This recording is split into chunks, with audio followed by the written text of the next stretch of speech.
Aku ini hanya bangku tua, terbuat dari kayu yang sudah mengerti arti hujan, panas, dan penantian panjang. Dari tempatku duduk diam, aku melihat manusia datang dan pergi. Dan kali ini, aku menyaksikan negeri yang sedang berusaha bangkit dari luka. Hari-hari setelah bencana selalu sunyi dengan cara yang menyakitkan. Bukan karena tak ada suara, tapi karena yang terdengar hanyalah doa, tangis, dan harapan yang belum terjawab. Di tengah puing-puing dan jalan yang terputus, datanglah pesan tentang prioritas rekonstruksi infrastruktur. Menko AHY berbicara tentang jalan dan jembatan, bukan sekedar beton dan baja, tetapi tentang urat nadi kehidupan yang harus segera disambung kembali.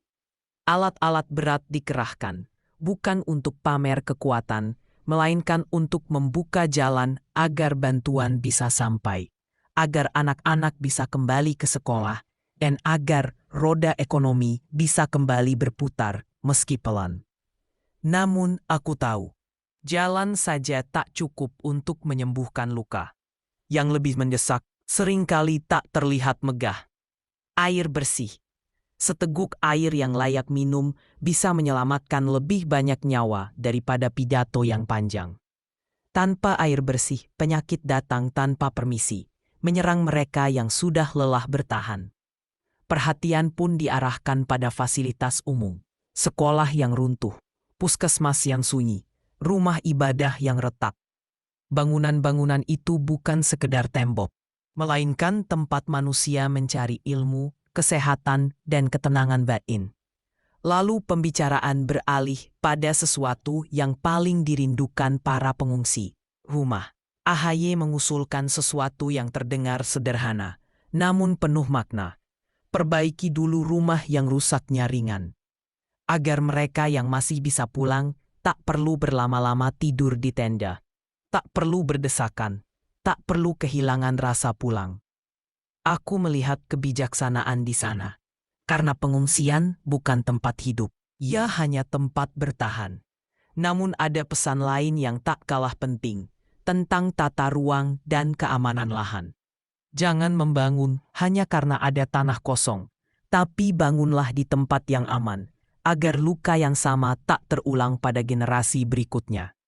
Pesan itu sampai ke telinga Presiden Prabowo, dan ia menyetujuinya. Ia menegaskan bahwa hunian masa depan tak boleh berdiri sendiri. Rumah harus terhubung dengan sekolah, fasilitas kesehatan, dan ruang hidup lain, agar manusia tak hanya punya atap, tetapi juga masa depan. Dan akhirnya datanglah keputusan penting, pembentukan Satgas Rekonstruksi dan Rehabilitasi.